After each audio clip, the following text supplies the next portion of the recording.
Chapter 71, Oh Yang fell sick. You are listening at Novel Full. Audio. Editor. May she note. We will release 5 chapters a week from now onwards. 1/5 cackles. Mwahahaha. What did I say? Isn't it getting good? Come peeps, come board the Ouyang plus Murong Shue ship. It's sailing so far I can't even see land anymore. But it'll get even better soon. Smirk. This is a really good idea, but how do I get in? Murong Yi had no clue about this. He looked at his sister with hope. The soldier camp had tight security. This year they had never recruit anyone. It would be difficult to send Murong Yi in. They need someone's help.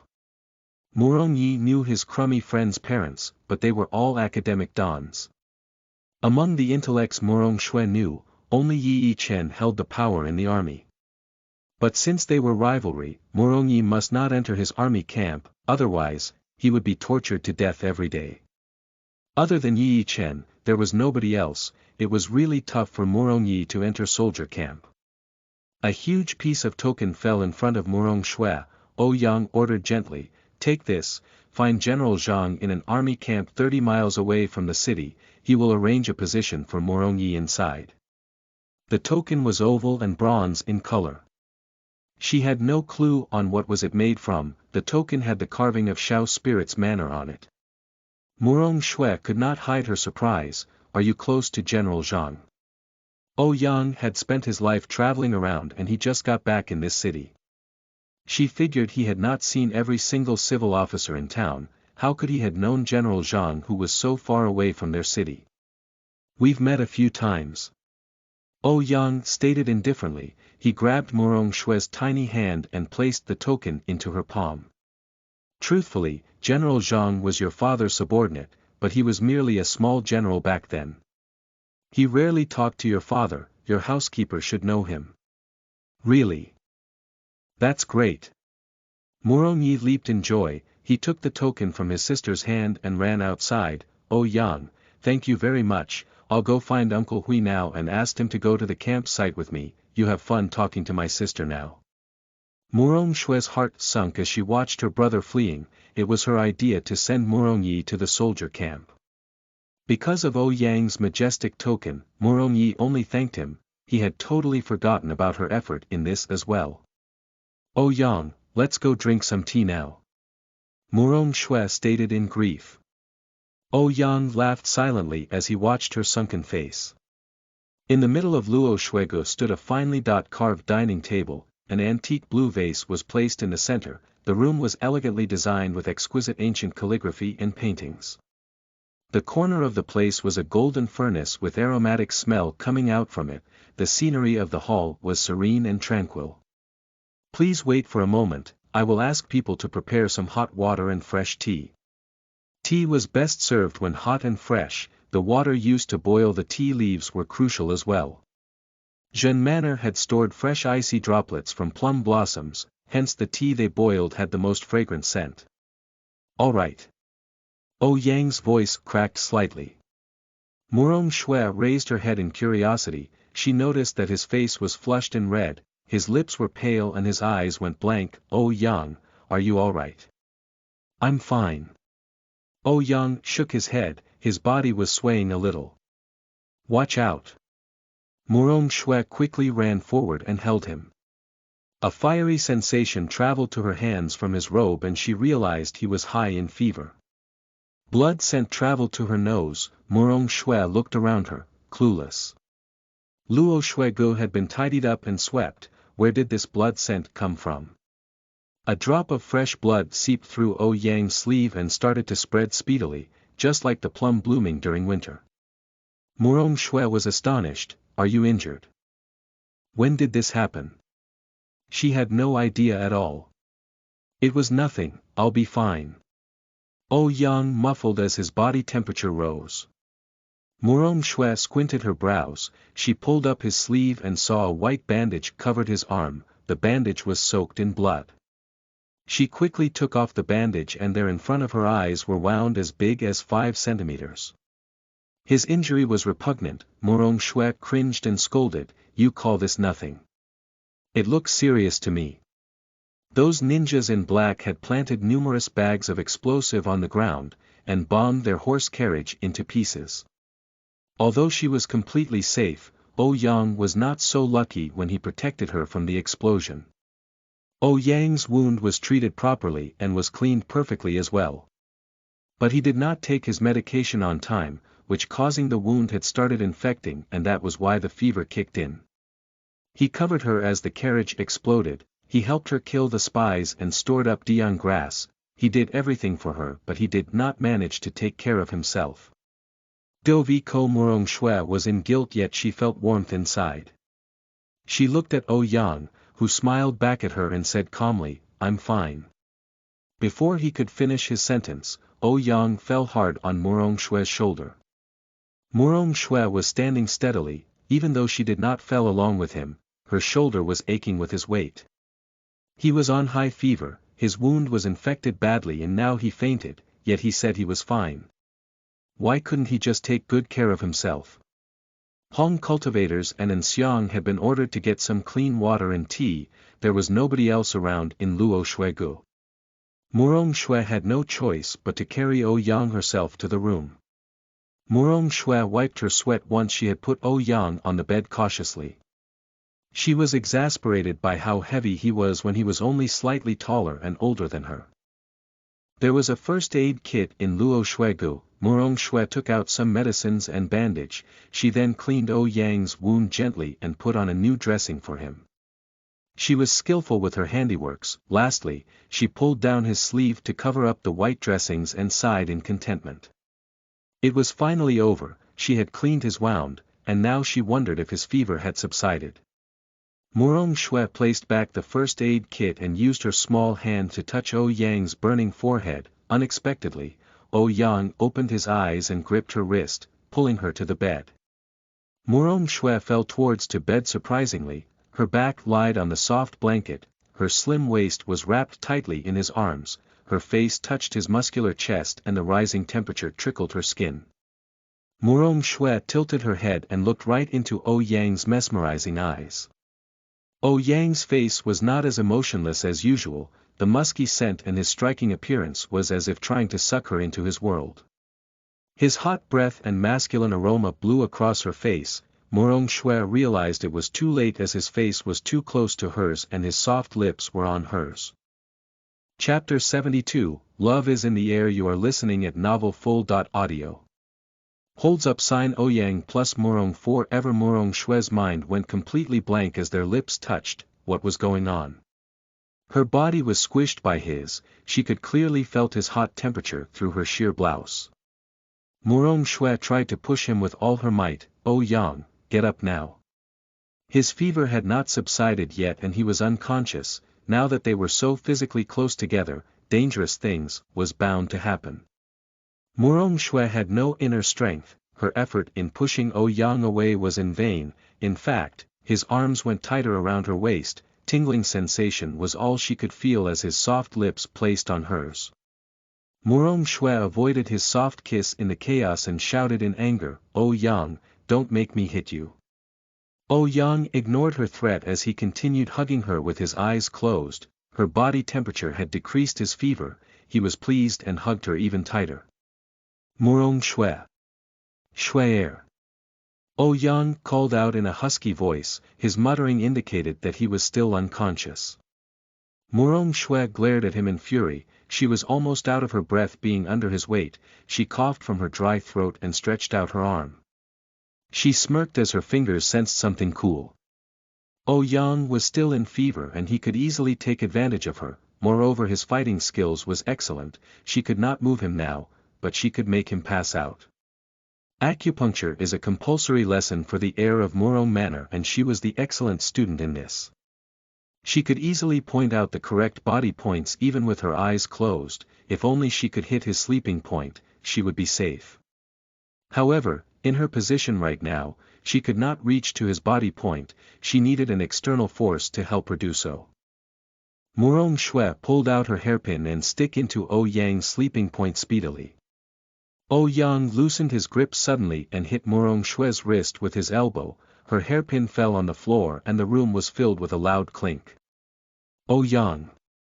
Murong Shue looked at her empty hand and shouted. He continued sleeping soundly, as if nothing was going on. Oh Yang, open your eyes now, stop pretending. Murong Shue hit his rock-stiff chest as hard as she could. Oh Yang stayed in his position, his head rested on her shoulder, peacefully asleep. Murong Shue kept hitting him a few more times, yet he did not move a single hair, his eyes were shut tightly. Murong Shue calmed herself down and she thought to herself, maybe he did this unintentionally, he was after all, injured, and had no clue of his actions, she should not have gotten so angry at him. His steady breathing could be heard, Oh Yang's face was buried in her neck, his breathing was warm and it was uncomfortable. Murong Shue clenched her forehead and pushed Oh Yang's head aside, unwilling to do so, he moved towards her neck even closer. The more she pushed, the closer he got. He was so stubborn, since she did not manage to push his head aside, she might as well leave him. Murong Shue grabbed Oh Yang's shoulder sturdily and pushed him away, she then leaped out of the bed. Suddenly, a strong force held her back, she looked down to see Oh Yang's firm arms were locking her waist. Murong Shue narrowed her eyes and tried to escape from his grasp, but he increased the strength of his arm, she could not free herself no matter how hard she tried. Murong Shue sighed at her useless effort, he was staying in her room and dominated her bed, now he wanted to lock her freedom as well, she would not succumb to this even though he was lying unconscious. She scowled at Oh Yang and saw his eyelashes battled a little. Murong Shue blinked her eyes and looked at him again, Oh Yang was resting peacefully on the bed, what happened just now was as if her imagination. Oh Yang, Oh Yang. Murong Shue called out softly. Oh Yang ignored her calling in his sleep. Murong Shue used the back of her hand and touched Oh Yang's forehead, it was no longer hot like before, his fever had subsided. Oh Yang, I don't care if you're really sick or pretending, you better watch yourself, if you disrespected me again, I will chop off your hands, do you hear me? Oh Yang once again, ignored her and continued sleeping. Murong Shue sneered at him and laid on her bed reluctantly, since she could not escape from here, she should get some rest herself after all this hard work. Oh Yang was a sickly patient now, she could not hold grudges for what he did previously, but now that he no longer had fever, she would teach him a lesson if he tried to do anything again. Murong Shue felt the exhaustion as she inhaled the aromatic scent around the room, she closed her eyes and dived into her own dreamland instantly. Oh Yang then opened his eyes slowly and looked at the lady who slept in his chest, smiling in serenity, his eyes shone with contentment.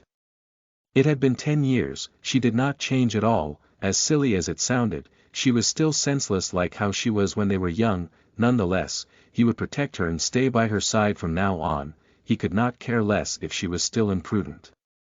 Oh Yang flicked his fingertips and a speedy gust hit upon a golden hook by the bed, a string of sky blue curtains then fell and closed together, Oh Yang hugged the lady in his chest tightly and slept with beam. Ray of bright sunlight shone through the sheer curtains into the room, the beaming light spread across the carved bed onto the pair of embracing couple, adding a bit of warmth and ambiguous. In the courtyard of Jing Wang Manor, help me.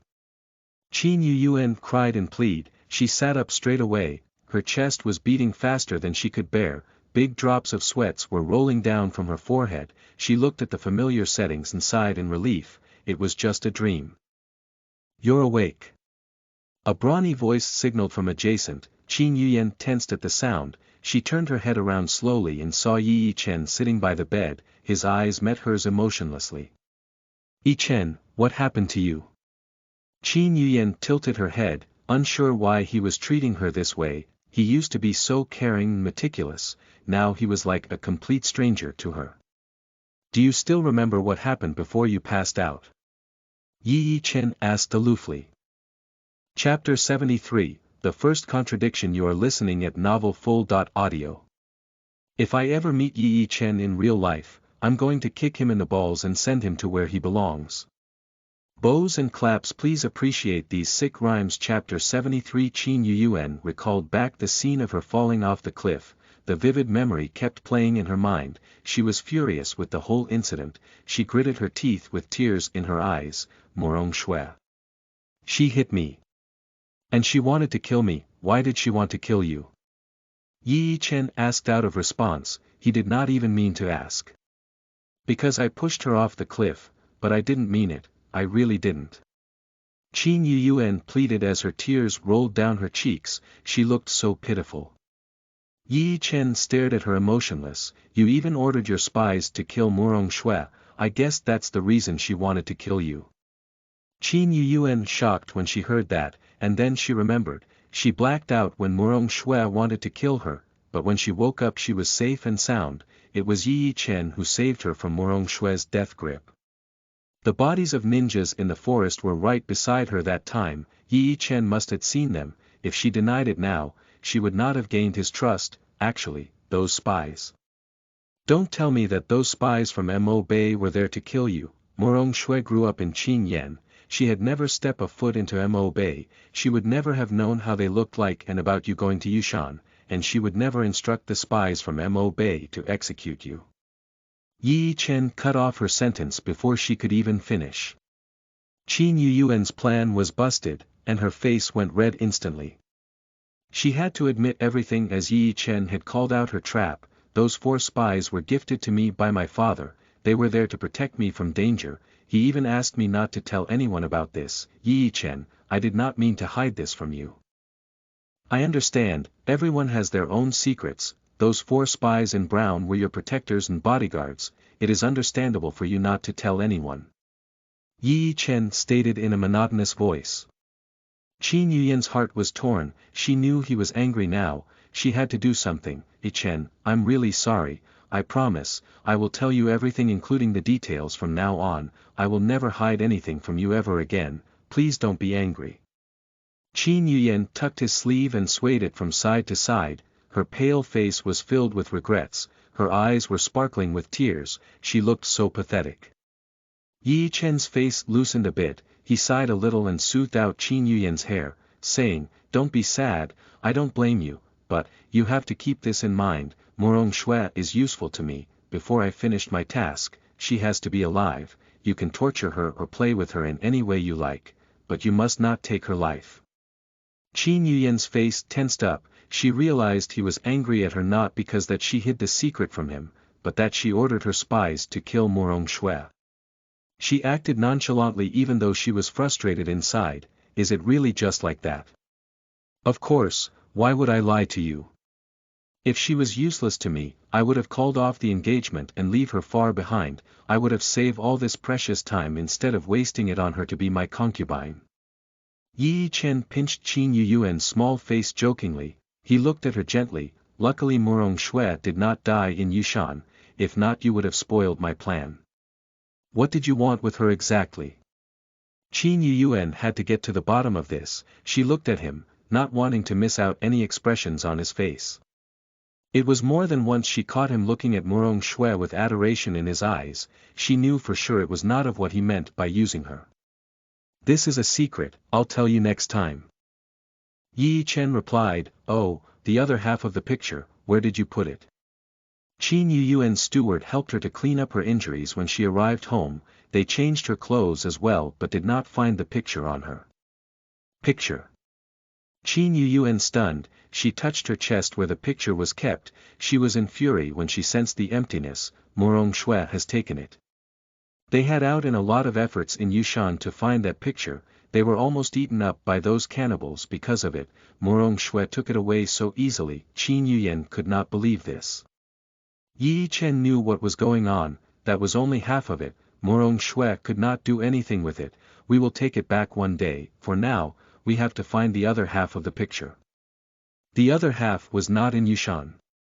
Qin Yuyan was clueless. She thought the whole picture was in Yushan. How come it was not there? No, it's not. Yi Chen shook his head. My spies have already checked the whole mountain. They even digged up holes to find it. Obviously, that picture was not in Yushan. Qin Yuyuan did not understand. Where then if not in Yushan? You're injured, don't think about this too much, rest well. Yi Chen kissed tenderly on Qin Yuyuan's head. I will call my people to find the picture immediately. I'll come check on you later. All right. Qin Yuyuan watched as Yi Chen walked out of her room, her smiling face sunk immediately. Yi Chen forgave her out of pity. He was still being kind and gentle to her, but deep down, she felt that they were no longer close like before, as if there was something between them. Was it because of the secret of her spies? Or because of Murong Shui? Ying, send a dove to my father right away, tell him that I'm in huge trouble and ask him to send over his people here immediately to help me. Right away. Ying was the maid she brought with her from Mo Bay. She was faithful and obedient unto her instructions. Ying walked over to the round table and started writing the letter as soon as she got the command. Qin Yuyuan's eyes darkened. Yi Chen belonged to her, she would not let anybody took him away from her. As for Murong Shui, she had killed he precious spies and revealed her own secret. She had caused destruction to her relationship with Yi Chen and injured her. She would get her revenge. But of course, she would not let Murong Shui die, she would torture her until she begged to take away her life. Murong Shui wanted to turn her body around in her semi-conscious but failed. She wondered why and slowly opened her eyes. Something about Qin Yuyuan makes me want to slap her, I wonder why. Chapter 74, Nonsense. You are listening at novelfull.audio. Editor.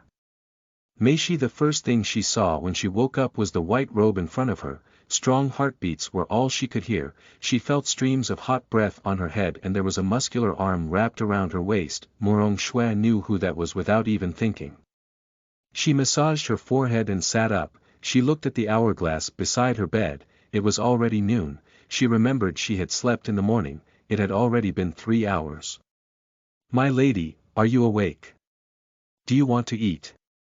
An Xiang asked when she heard the sound from the room. It was past her eating hours and Murong Shui was starving. But Yang was still sleeping soundly beside her. He was sick and injured and she did not want to disturb him as she was ready to order in the food. A muffling voice said, bring it in. Murong Shui tensed up and looked over. Yang had already opened his eyes before she even knew. She clenched her teeth. When did you wake up? Just now. Yang stood up and stretched himself. He then grabbed her into his chest and placed his jaw on her shoulders. Did you sleep well? An ambiguous atmosphere surrounded them as he asked gently. Murong Shui glared and retorted, very well. Yang casted a glance at her and said, your face is so pale and your eyes look tired, there are even dark circles beneath them, I don't think you had a good rest. Murong Shui snapped, I'm hungry, I'll eat first, I will continue my sleep after I'm finished. She freed herself from his hug and stepped down from her bed. An Xiang froze on her feet with food tray in her hands when she saw Murong Shui and Yang were in the same bed. Murong Shui's blouse was slightly loosened, her hair was a mess and she was out of her breath. She looked like she was being bullied. While Yang sat on the bed nonchalantly buttoning up his robe, she felt something spark between them. Yang looked up at An Xiang, his eyes piercing as he stared at her. She shuddered and walked hastily to the table and laid down the food tray. My lady, sir, please enjoy your food, I shall leave now. An Xiang stuttered, she rushed out immediately after her bow.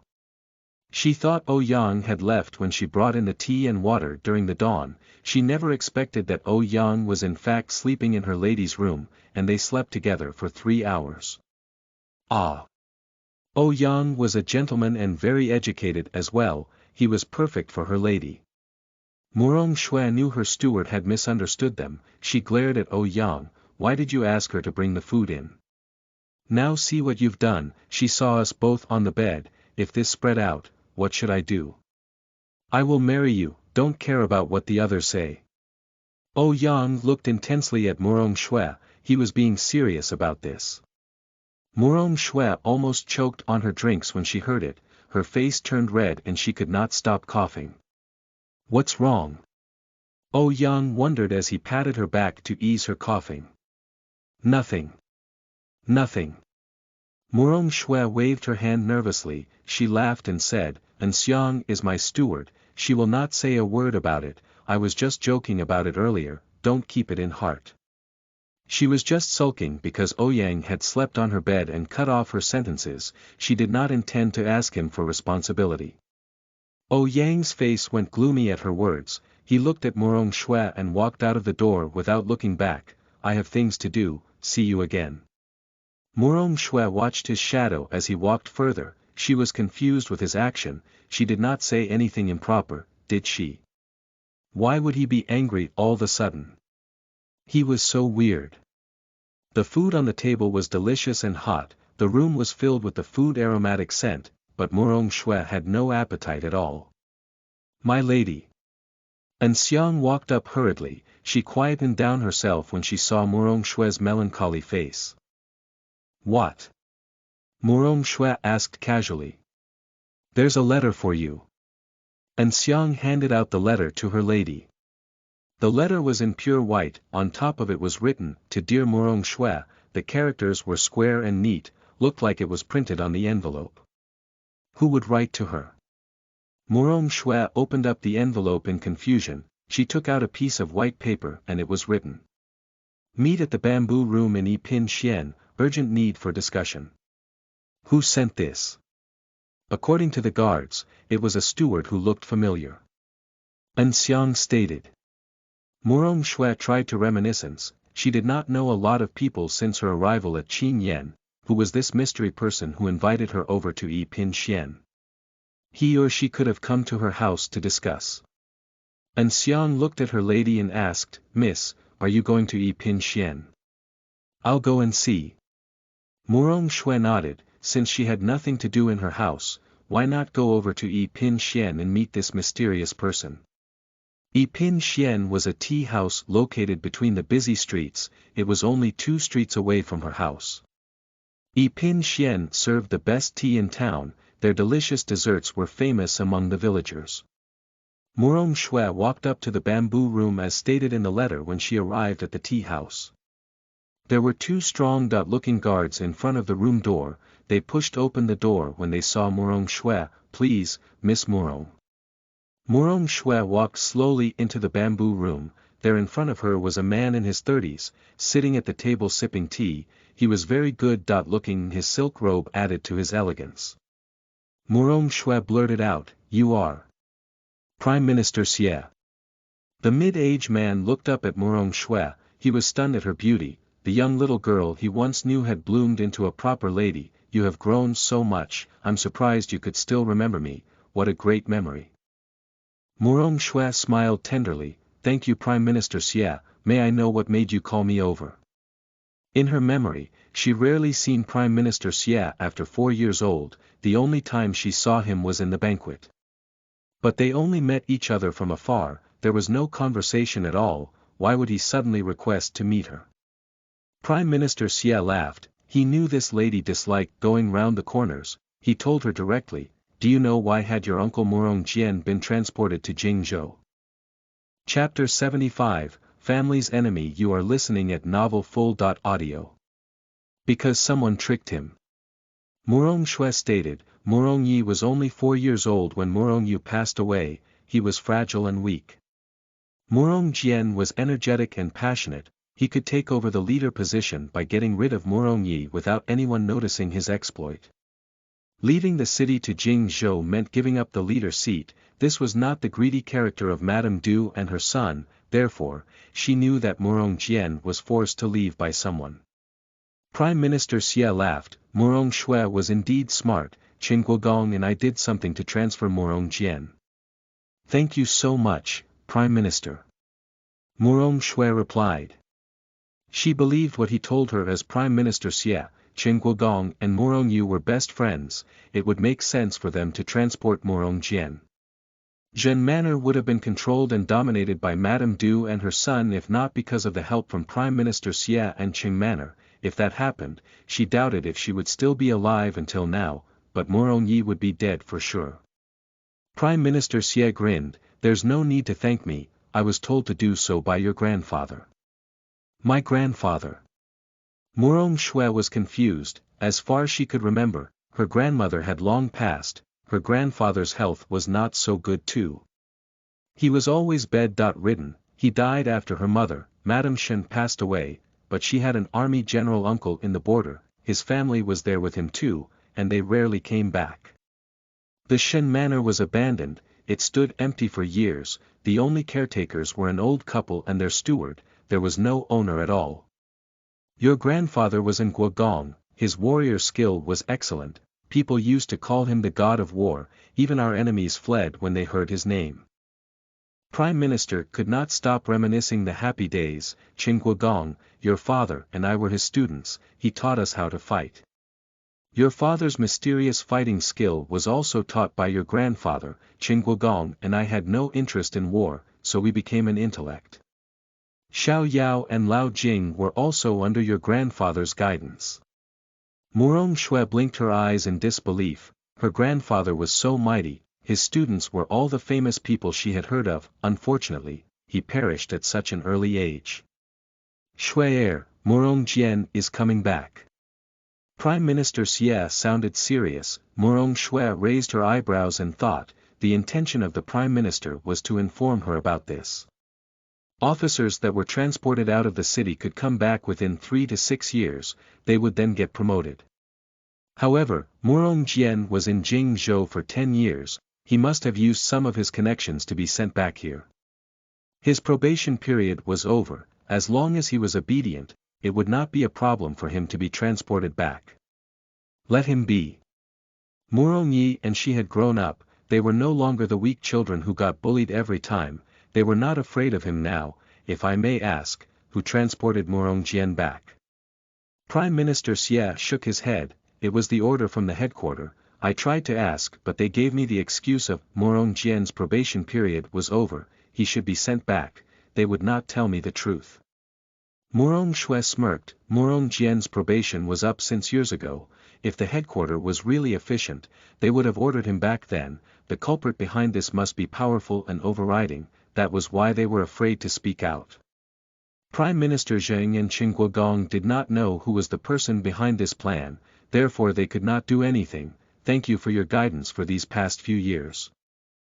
If not because of them, Murong Jian would have been sent back to the city years ago, Murong Yi and she would unable to grow up to what they were now. Prime Minister Xie sighed in regret, I'm really sorry for not being able to take care of you and your brother till the end. Don't blame yourself, Prime Minister Xie, you have done all you can, I will take over from here when Murong Jian comes back, she encouraged him.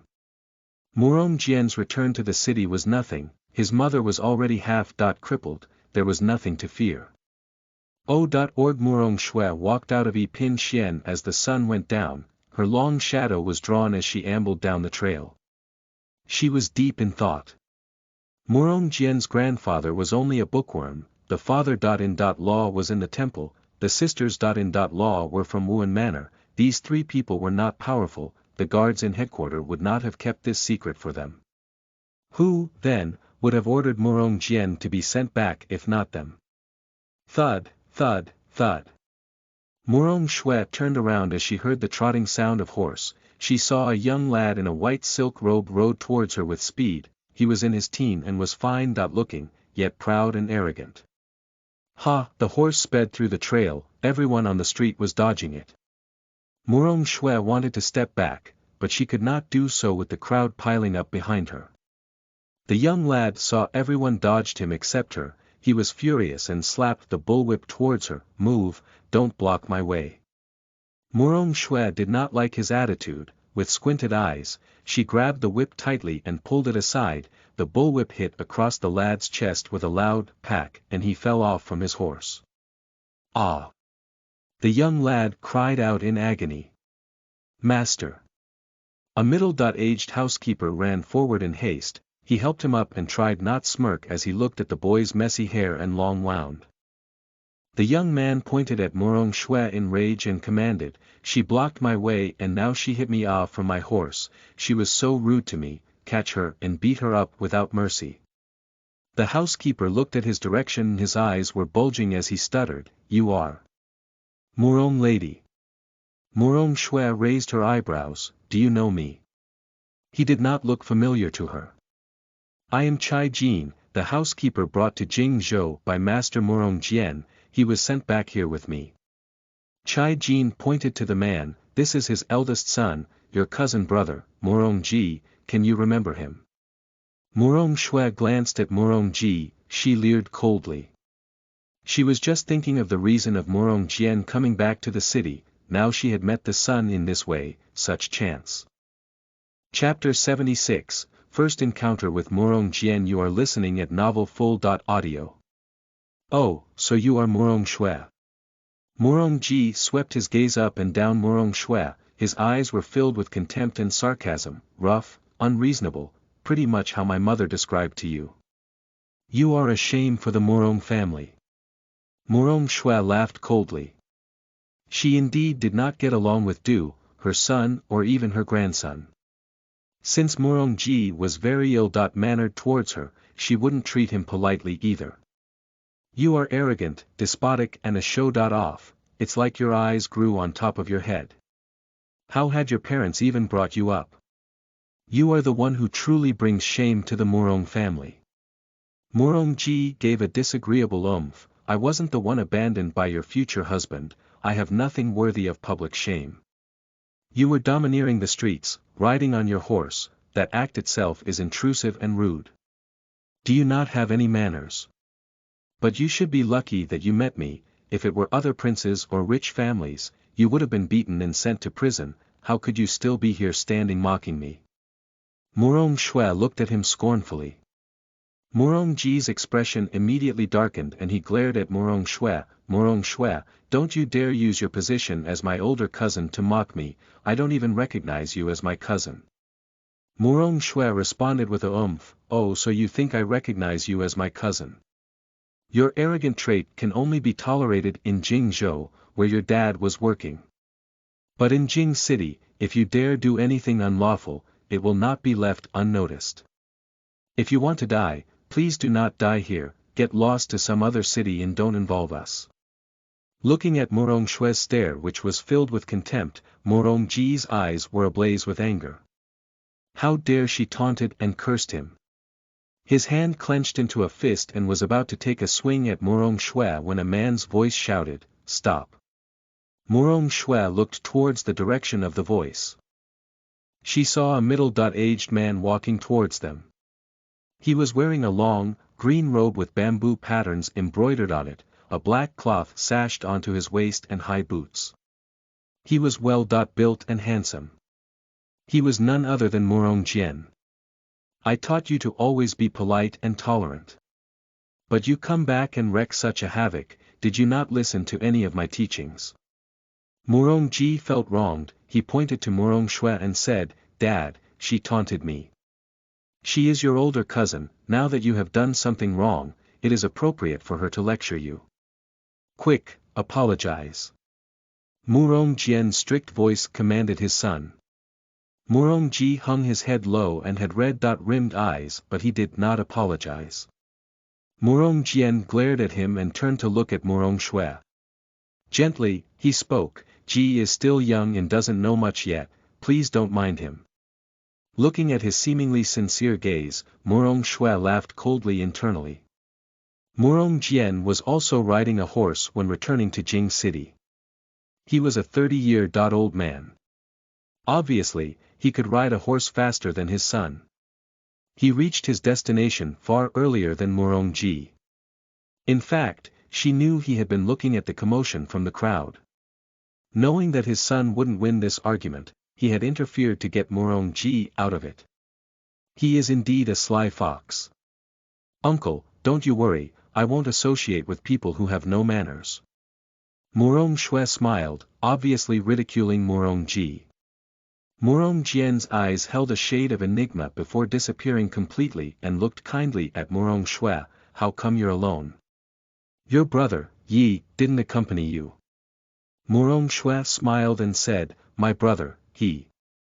Sister, I'm back. A cheerful cry rung out from the crowd and Morong Yi was seen running towards her. His black eyes were shining. Have you met General Zhang?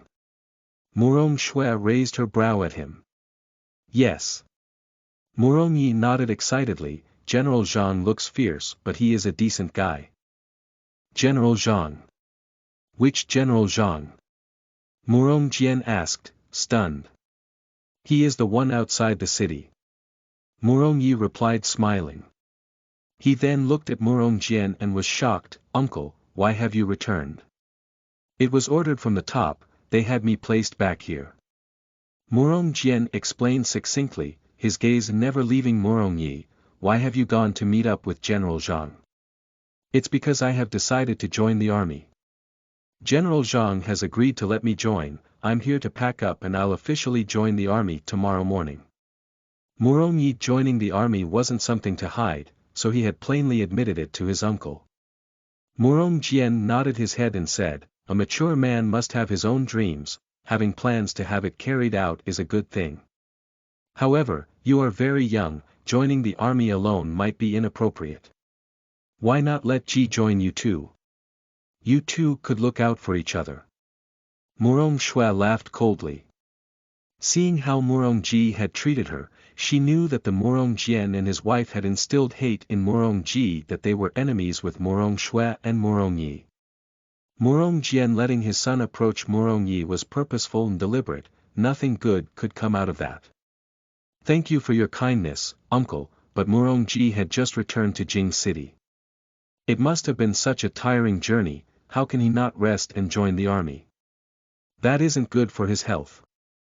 But Morong Jian wasn't moved, boys aren't meant to be spoiled. Joining the army can train yourself to be better. Ji and Yi are almost similar in age and are cousins. You two could join together, train together and grow together, it will be great. Again, Morong Shua laughed coldly. Morong Jian had made it sound so beneficial to all, but she knew what was good for Morong Jian and his family was bad for her and her brother. That army camp is led by General Zhang, whether Morong Ji gets to join or not, General Zhang gets to have the final say. No matter, tomorrow morning I will personally send Ji to the camp to meet up with General Zhang. Morong Jian said smiling, his eyes were shining with arrogance. Morong Shua squinted with suspicion. Apparently, he already steeled his heart in letting Morong Yi and Morong Ji join the army together. He had just returned to Jing City and he was so eager to bond them together. What is he planning? Master. Something has happened. A manservant was rushing towards them. He was panting heavily when he reached them.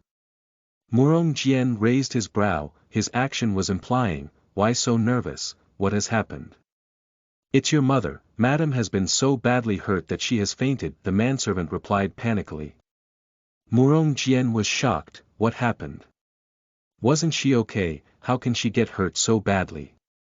The manservant shook his head, I don't know. Just now your wife went to pay her respects to her and discovered her lying unconscious on the floor. Her maidservant was hurt too. Morong Jian's eyes squinted with suspicion, have you called the doctor? His mother and her maidservant, Grandma Gua, had been hurt at the same day, something sounded fishy. Yes, we have. The madam said she was beaten by someone. The manservant took a cautious look at Morong Shua and his voice turned into a whisper, Madam is still unconscious but she keeps cursing Miss Morong under her breath. Chapter 77, First Clash. You are listening at Novel Full. Audio. Morong Jian's gaze turned fierce and he looked at Morong Shua, Shua, what did you do? I have had many fights with step-grandmother, every time when she's angry, she will curse me in her sleep. Morong Shua replied as a matter of factly. The passers-by looked at her with pity. They lived under the same roof, it was impossible to not have any conflict. Madame Du should just reveal her dissatisfactions of her in person instead of cursing her in her sleep. What a petty old woman she is. Morong Jian's face darkened to a murderous shade, he asked, your step-grandmother wasn't beaten by you. If I said no, would you believe? Morong Shua looked at his side-eyed, her expression full of scorn, if you do not believe me, why would you ask me again? Why don't you wait till step-grandmother is awake to question her, then you would know the truth. Morong Shua looked innocent, which puzzled Morong Jian greatly. He then turned and walked towards the Jin country palace. The wind carried his icy command, go to the government officials' building and tell them that the Jin country palace's owner has been beaten very badly, ask Lin to arrest the culprit. Morong Shue snickered, he had said that to frighten her. But no matter, if Du were to name her guilty, she would tell the truth of Du hiring assassins to kill her. In the end, she would be the one in more trouble. Du was hurt in the early morning but she was discovered in the evening of the same day. Morong Shue estimated that she wouldn't die. It was true that evil people lived longer than good people, she was the ultimate proof. Sister. Morong Yi cried out, his eyes were filled with worry and surprise. Step-grandmother had always disliked them both, she often gave his sister trouble. It was possible that his sister had been angered to the point that she had beaten her. Morong Shue replied casually, "Don't worry, I will be all right." "Are you really twins? Why do you not look alike at all?" Morong Ji looked at Morong Shue with an air of arrogance and then turned to look at Morong Yi, mocking them. Morong Shue's expression darkened. She was in no mood to talk to Morong Ji but he was like a plaster, glued to them. Since he was so annoying and pompous, Morong Shue needn't be polite to him either. "One of us looks like our dad, the other looks like our mum, which is why we don't look alike. Unlike you, you don't really look like your dad or your mum." Morong Ji's face flushed with anger. "I look like my uncle, haven't you heard?" "Oh, really? Everyone knows that the official's eldest son died drowning, your 14-year-old self looks like him when he was 5, it's amazing." Morong Shue glanced at him in a scornful manner. Morong Ji was ablaze with anger, "I look more like my grandfather. Uncle is my grandfather's son. So of course he would look very much like my grandfather. That is why I look like my uncle too." Kai Jin coughed aloud a few times, interrupting their taunting, "Young master, Madam is very badly injured, it will be good if you went to visit her too." "Alright, let's go. Ignore these two boring people." Morong Ji turned smugly and walked towards the Zhen country palace. "Brother, let's go home too," Morong Shue said. Demons and monsters had arrived at the palace, the two owners of it naturally should return to it too. "All right." Morong Yi nodded. "Where is Uncle Hui?" Morong Shue asked, looking around but she failed to spot him. Uncle Hui had accompanied Morong Yi to the army camp. Since Morong Yi was here, he should have returned too. "He has gone to prepare the necessities for joining the army," Morong Yi answered. Morong Shue nodded. Uncle Hui was from the army, he would know what a soldier needed. As they slowly walked into the palace, Morong Shue saw over 10 men carrying about 6 crates to the study room. She frowned and said, "What are you guys doing?" Kai Jin came up and answered, smiling at them, "Miss Morong, the crates are filled with books. My master, your uncle, had commanded me to place them in the study, which makes it convenient for your brother to read them. Thank you for the kindness uncle has shown, but the study has enough books in it. My brother will never finish reading them. These books are uncle's personal collection, they must be very valuable, have them placed in his own study room instead." Morong Yi was going to the army. He would rarely return home in the span of 3 to 5 years, he certainly wouldn't be here to read all those books. This was just an excuse for Morong Jian to go in and out of the study whenever he wished. As time passes, people would think the study room belonged to him. He could have snatched away the study room without even creating a conflict, moreover, changing his identity in the hearts of many as the master of the palace. Morong Jian was indeed devious. Kai Jin argued, "They are all the study rooms of this palace, wouldn't it be the same?" "It is not the same at all." Morong Shue answered untactfully, "This study room belongs to the owner of this palace. Ordinary people cannot simply enter the room. The current heir to this palace is Morong Yi, this room can only be accessible to him. Uncle is an elder but he is not the heir of this palace, he cannot enter and exit the room as he wishes. It will also be inappropriate to place his belongings there too." Morong Shue looked side-eyed at Kai Jin, "I still remember when my grandfather was still alive, you had already worked at our palace. My grandfather was the one who set this rule, surely you remember." Kai Jin's wrinkled face flushed with embarrassment. She really was smart, she had only argued a while and her statements had already forced him to silence. All the shelves in Master's study room are already full, there isn't enough space to put more. Then he can expand his study room and put more shelves in it. The Murong family will never mistreat its descendants, but its descendants must be aware that there is order in this palace. One cannot simply take ownership of something which is not his. The last sentence was spoken with great emphasis. Murong Xue's clear voice had pierced into the heart of Kai Jin. I will remember your advice, Miss Murong. Murong Xue nodded, have these crates of books moved to Uncle's study. This is the study room for the heir of the palace, don't mess up the place. If you happen to meet Uncle, I don't mind you telling him what I just said. Kai Jin gave a polite laugh but his eyes showed otherwise. Miss Murong was not a simpleton. Even if Master wanted to steal the ownership of this palace, he will face many difficulties. Kai Jin then disappeared with the excuse that he was going to tend to some other errands. Murong Yi looked at Murong Xue with admiration and a sense of impress, sister, you are really smart. When he saw the crates of books, he knew the purpose of Murong Jian's action but he didn't know how to stop it. But now, his sister had accomplished it for him. Murong Xue smiled, this is a small matter. It's already dark, go have your meal and rest up. Tomorrow you need to wake up early to go to the army, don't be late. I know. Then I'll be off to my room now, you go get some rest too. Murong Yi nodded his head gravely. He then followed the emerald path back to his residence. Murong Xue looked at the Yutang court.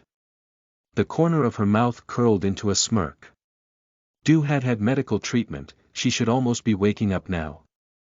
If she didn't guess wrong, the first thing Du would do is to exaggerate the story of how she was beaten up, pointing the blame at Murong Xue, asking him to punish Murong Xue and avenge for her. Oh well, Du can do what she likes, she will just place her own soldiers outside to protect her. Chapter 78, Murong Jian's Evil Plan. You are listening at novelfull.audio. Editor. Ocelot. When darkness fell, the Yutang court was filled with lights. Madame Du had been seriously injured and was lying on a carved mahogany bed. Her whole body was wrapped with bandages, like a glutinous rice packet. Her face was speckled with green and purple bruises and her lips were very pale. Her eyelids fluttered as she began to open her eyes slowly. She looked at the familiar green bed canopy and felt like she was in a dream. Mother, you're awake, a familiar voice rung out that made her jolt to her senses. Slowly, she turned her head and was face to face with Murong Jian's handsome face. Tears of joy formed. Jian, you have finally returned. Murong Jian nodded and replied, your son has come home and will never leave again. Mother, how did you get hurt so badly? When Cho had arrived, Mother was already unconscious. The court's maidservants were murmuring to themselves, he didn't know what they were whispering about. It was because of Murong Xue, that disgusting girl. She had beaten me. Thinking how she had been mercilessly kicked by Murong Xue, Madame Du gritted her teeth with hate. She then proceeded to exaggerate the story of how it happened. At last, when she had finished, she cried out in anger, quick, command your guards to drag her here and punish her with force to avenge for me. In Murong Jian's mind's eye, Murong Xue's beautiful, serene face floated into view. He squinted, Murong Xue is very intelligent. If she dared to beat you up like that, she must have already prepared herself to face the consequences. If I commanded my guards to go over now, not only can we not punish her, we might also face a big loss. Step-grandmother hires assassins to kill step-granddaughter, step-granddaughter's patience runs out and beats up step-grandmother. If this news were to be known by the public, Mother would be blamed and despised upon. Even if Murong Xue's actions were worthy of scorn, most people would pity her and view her actions with understanding. Then what should we do? We can't just let her off like that.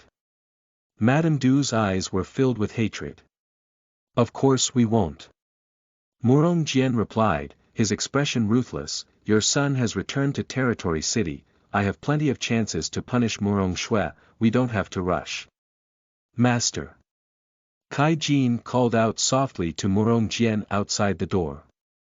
Murong Jian replied, how did things go? Your plan has been seen through by Miss Murong, those 6 crates of books were not placed in the study room. Kai Jin whispered, sneaking a few glances at Murong Jian. Murong Jian's eyes squinted. Murong Shui wasn't someone easy to deal with. The act of placing those book crates into the study was just a small test. Its success meant opening the road for him to acquire the position of Marquis. But it was also alright if it wasn't successful. He had already returned, he had the time and stamina to deal with Murong Yi. Murong Shui, that terrible girl, is the cause of our downfall. She had caused your sister to be sent to prison, beaten me and even stands in your way in acquiring the position of heir to this palace. She really is horrible. If we do not remove her completely, my hatred for her will never diminish. Madame Du was so furious that she accidentally strained her injuries. It was so excruciating that she sucked the cold air of relief. She hated Murong Shui from the bottom of her heart. Murong Jian carefully moved her back to a more comfortable position and spoke softly, Mother, you are injured badly, please rest well. I will deal with Murong Shui and Murong Yi. Madame Du's eyes brightened and she looked at Murong Jian, you have thought of a plan to deal with them. Yes. Murong Jian nodded, his eyes were cold with malice. When daylight broke, Murong Shui woke up to prepare herself. After having a simple breakfast, she paced quickly out of her residence and followed the emerald path to the palace's entrance. Outside the palace, there were 5 horses, Murong Jian, Murong Ji, Murong Yi, Gu Hui and Kai Jin. They were each holding the rein of their own horse. The first person Murong Shui saw was Gu Hui. Because of the fact that he often went to the desert, he had shielded part of his face with a piece of cloth. He exuded a fierce, hostile aura that made people look at him with fear. Uncle Hui. Gu Hui looked up and saw Murong Shui. His eyes displayed surprise. Miss Murong. Murong Jian looked at Murong Shui, he squinted, his eyes held shades of unknown emotion. Sister, why are you up so early? Murong Yi was shocked. In his memory, he had known Murong Shui to fear the cold greatly.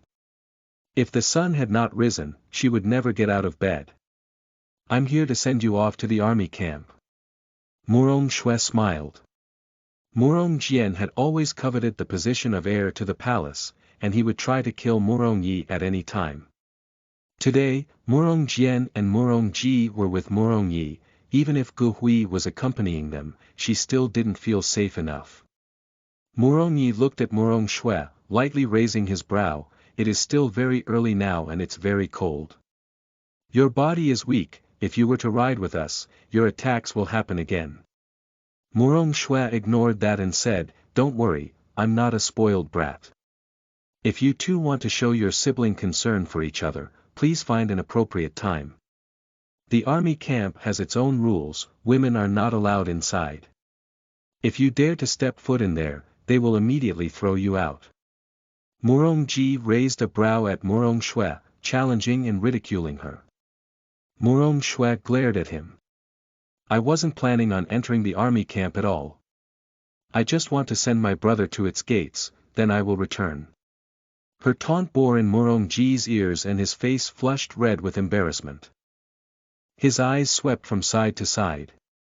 Outraged, he replied, the journey to the camp is long, our horses cannot be ridden by more than 2 people, can you ride a horse? As a member of the Murong family, how can I not know how to ride a horse? I have even prepared my own horse. Murong Shui casually said. Inside the palace, there was a servant holding a chestnut horse walking towards them. The horse had bright eyes. One look at it, one would know that it was a fine horse. Murong Shui took the reins from the servant and heaved herself up the horse. Her action was so smooth that it was a surprise for all. It's getting late, let's go. Morong Shue smiled and with a gentle prompt, the horse sped ahead like an arrow. Wait for me, sister. Morong Yi exclaimed happily. He quickly saddled onto his horse and sped ahead to catch up with her. Gu Hui too saddled on his horse and rode towards them. Looking at the three quickly disappearing silhouettes, Kai Jin squinted. Master, what should we do? Morong Jian was silent for a moment. Then he spoke in a low tone, stick to the plan. Morong Shue was just intelligent but she didn't have any martial arts skills. She wouldn't be prepared for a physical attack. He had thought of this plan the whole night, he couldn't abort it just because Morong Shue was here. Yes, master. Kai Jin nodded gravely. They all mounted their horses and started towards Morong Shue, Morong Yi, and Gu Hui. The sky was starting to brighten as 6 horses were seen galloping in the quiet streets of the city. A sinister plan was beginning to unfold. If you want to support this translation but can't donate, consider adding us to your ad blockers whitelist. We take intrusive ads very seriously, please contact us if you come across a malicious ad. Chapter 79, Horse Gone Mad. You are listening at novelfull.audio. The Patreon for The Evil Prince is up. Moreover, the releases will be evenly distributed from Tuesday to Saturday. Yes, I've finally done it. Editor. Ocelot. It was still very early and the streets outside the city were very quiet. Morong Yi and the others were advancing on their horses with great speed. Morong Yi looked at Morong Shue who was riding beside him, his face full of surprise. Sister, your horse riding skills are really good, who did you learn it from? You can say I learned how to ride from the guards. I saw how majestic they were when they were horse riding and tried it myself a few times. Not long after that, I mastered it. Morong Shue looked for an appropriate reason to cover up. As the heir of the Morong family in the 21st century, horseback riding classes are a must. She had managed to pass the class with flying colors. So you just rode a few times and you mastered it. Sister, you are such a pro. Morong Yi praised with genuine admiration. I had learned it from Uncle Hui. I could only manage to make the horse run 2 rounds after half a month of teaching. Morong Shue feigned a smile. It was because you were still young at that time so you were slower in picking up things. I had only learned how to ride a year before. I was much older then, so that's why I could pick up things faster.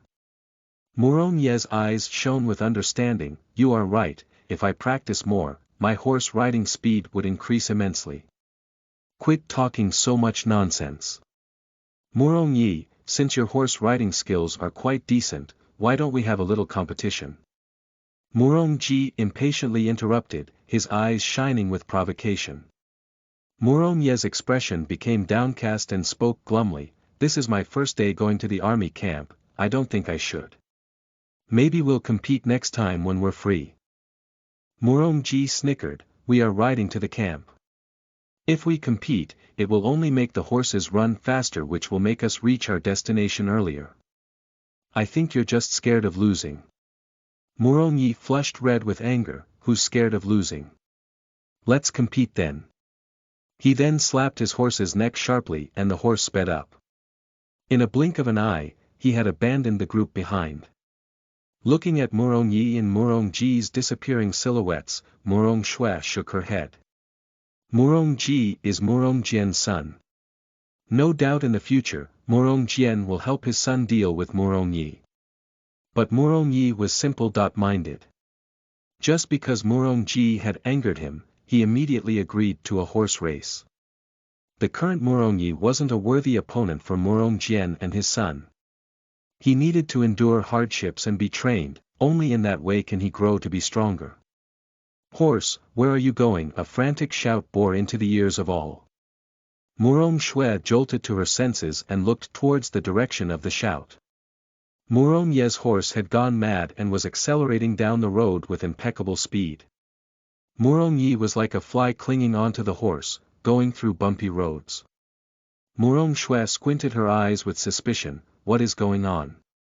There's something wrong with the horse. I'm going to save young master.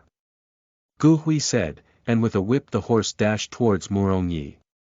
I'll go rescue him too. Morong Jian shouted. He too whipped his horse and sped towards Morong Yi. His eyes held a sinister gleam. Even though it disappeared in an instant, Morong Shui had seen it. Her mouth curled into a smirk. She had thought that he would wait till he was safely rooted in the Jin country palace before slowly unfolding his plan to acquire the position as heir, that is, killing Morong Yi. Who knew that he had boldly made his move on the second day of his return? Moreover, he was going to do it in public. He really was daring and desperate to acquire the position of heir. Miss Morong, where are you going? A deep voice asked. Morong Shui looked over and saw Kai Jin riding behind her.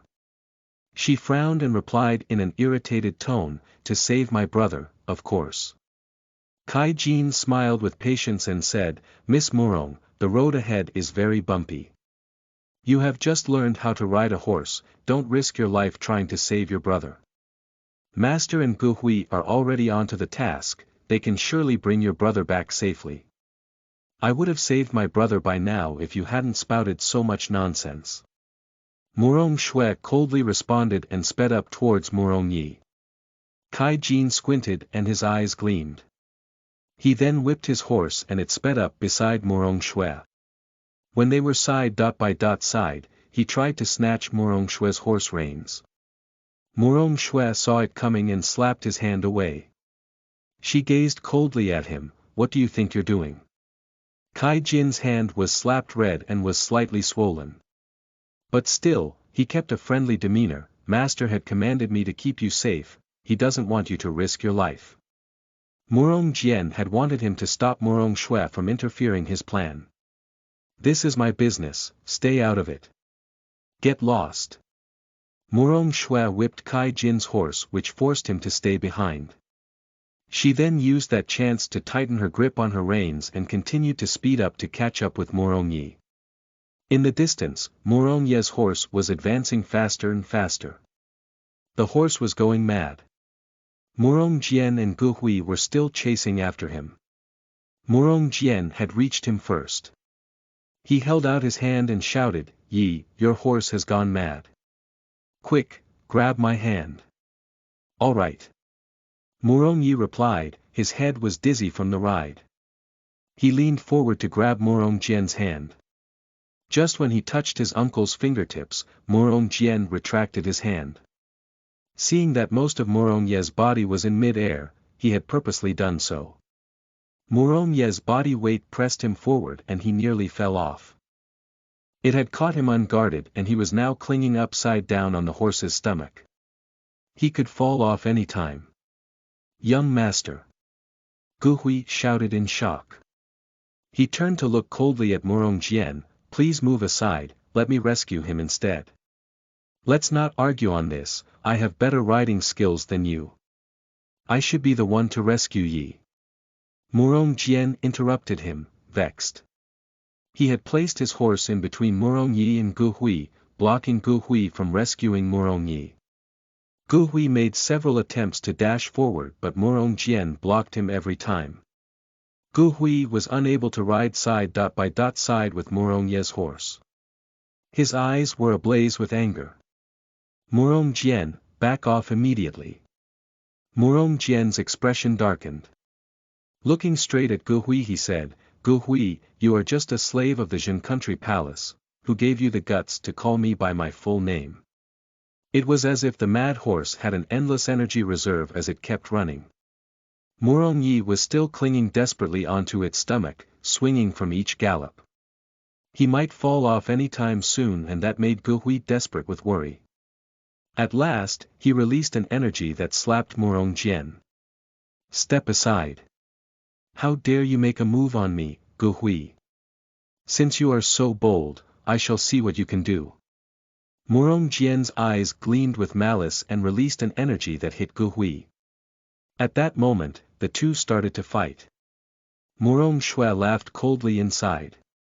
Morong Yi was clinging between life and death, and Morong Jian hadn't planned on rescuing him. He even blocked Gu Hui from attempting. Now that they have begun fighting each other, Gu Hui will never be able to save Morong Yi. How clever! Even if Morong Yi died falling off his horse, Morong Jian will not be blamed. But what a pity, he shall be let down. Gu Hui cannot save Morong Yi, but she can. Morong Shui sped her horse to overtake Morong Jian and Gu Hui. If you want to support this translation but can't donate, consider adding us to your ad blockers whitelist. We take intrusive ads very seriously. Please contact us if you come across a malicious ad. Chapter 80, Er Ouyang saves damsel in distress. You are listening at novelfull.audio. If you love this translation, so please consider supporting me on Patreon. It motivates me to translate more chapters and new novels. Translator. Many Fasagod Editor. Ocelot, Miss Morong, be careful. Kai Jean warned. Morong Shui turned her head and saw Kai Jean behind. He lifted his whip and whipped viciously at her horse's back. At the crack of the whip, the horse ran even faster than before. Kai Jean, what are you doing?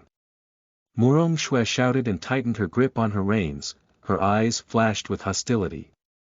I have come to save you, Miss Morong, be careful. Kai Jean replied in an odd, cynical tone. His horse followed Morong Shui's horse closely from behind and he kept whipping her horse. His eyes were filled with satisfaction and malice. The continual whipping of her horse had caused it to run like mad and he claimed that he was saving her. He wanted to hurt her, to let her be preoccupied so she couldn't save Morong Yi. Moreover, if she didn't grab onto her reins tightly and died falling off, Morong Jian would have one less enemy to deal with. What an intelligent yet vicious tactic. Kai Jean had thought of that tactic. Since he had a death wish, she shall grant it for him. Morong Shui swung her arm out and 3 silver needles flew out from her sleeve. They pierced into Kai Jin's horse's buttocks. The horse shrieked with pain and ran like mad. Kai Jin did not expect it and was flailing to stay in his saddle. His eyes were filled with terror and he quickly grabbed tightly onto his reins. Stop, stop. But his horse didn't listen to his command and ran straight ahead with immense speed. Morong Shui's mouth curled into an icy smile. It's too late for him to yell stop now. Morong Shui flicked her fingers and 2 more needles flew out.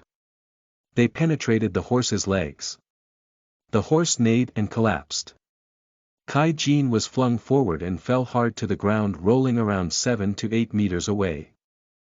Nosed against a tree trunk. It was only then did he stop. He was feeling dizzy, tinnitus and stars over his head from the fall and it felt like some of his bones had shattered. Pain is unbearable. He gritted his teeth and attempted to stand but he saw Morong Shui coming with grin smile on her face and riding fast. One of the first leg of her horse stamped on his leg when it was passing him. Ah! Kai Jin yelled in pain. Morong Jian looked over and saw Kai Jin lying on the ground, badly injured and unconscious. He also saw Morong Shui look at Kai Jin with contempt while her horse raced over, stampeding him in the process as she struggled to catch up with her brother. Morong Shui. Morong Jian's eyes flashed and warded off Kai Jin. He then quickly sped his horse towards Morong Shui. Gu Hui looked at where the others were heading and his face turned green. Shouting, he cried, Miss Morong, there is a cliff ahead. Be careful. What, a cliff? Morong Shui observed the path ahead and saw there was an abyss just below the cliff ahead. Morong Ye's horse had almost reached the edge. Brother, jump off the horse now. Okay. Morong Yi nodded. He immediately threw away the horse reins and aimed for the ground. The mad horse was galloping very fast. If he jumped, there was slim chance that he will live. But if he continued to cling on to the horse and fell off the cliff, he will have no chance at all.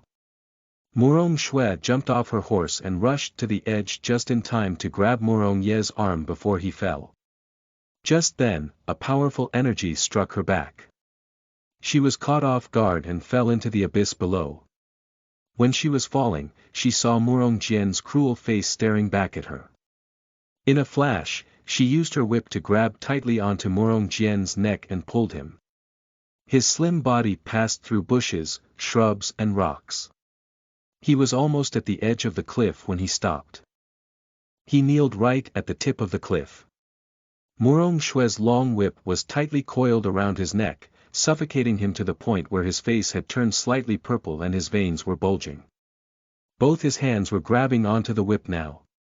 He fixed his gaze on the other side of the whip, Morong Shue. With great difficulty, he spoke, let go of me. Let go. In his dreams. If she and her brother died falling off this cliff, she wanted Morong Jian to die with them too. Morong Shue glared viciously back at Morong Jian. Gu Hui rushed to the edge and saw Morong Shue was hanging onto it. One hand was clutching her whip, the other was grabbing Morong Yi. His eyes had displayed anxiety but when he saw her, but it turned into astonishment. Miss Morong, young master. We're all right. Uncle Hui, grab my brother. Morong Shue managed a little smile and swung Morong Yi up with all her might. Gu Hui managed to grab hold of him safely.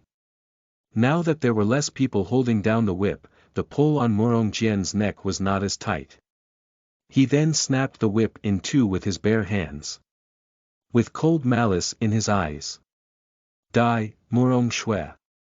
Sister. Miss Morong. Morong Shue fell down again. The strong wind brushing against her made her feel cold. Was she going to die? How unlucky, she had only been in Qinyan for a short time. She hadn't even got the chance to travel outside of Jing City or meet many new friends. Just then, out of the corner of her eye, she saw a white robe. A strong arm grabbed her waist and a faint smell of bamboo ink encircled her nostrils. Morong Shue was stunned and she turned to look at the person. That person had a face of a beautiful painting. Ouyang. Why are you here? Morong Shue asked, flabbergasted. I was passing by. Ouyang Xiaochen replied casually. With a slight shift of his footing, the two began to change course, they were flying upwards to top of the cliff. Morong Shue was left dumbfounded. How could anyone be passing by mid-air in a sheer drop to the abyss? Was he here to jump down the cliff? She had wanted to rescue someone from the abyss but now she was falling into it. No one could have done something so stupid, except Morong Shue. She was the same dim-witted person she was when she was little. People normally get smarter as they grow older, but why does she get dumber as she grows older? Ouyang Xiaochen frowned slightly as he pulled her out of the abyss.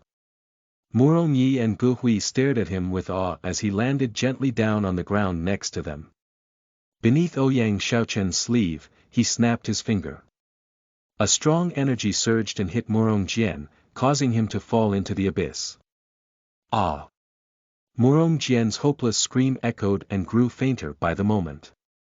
Morong Ji turned pale and got down from his horse to rush to the edge. He peered at the bottomless abyss and cried out, Father! A team of patrol guards heard the commotion and rushed to the scene. They saw Kai Jin who was unconscious, Morong Ji who was wailing helplessly and Morong Shue, Morong Yi and Ouyang Xiaochen who were gloating over the misery. And they looked at each other. What had happened? Please consider adding us to your ad blockers whitelist.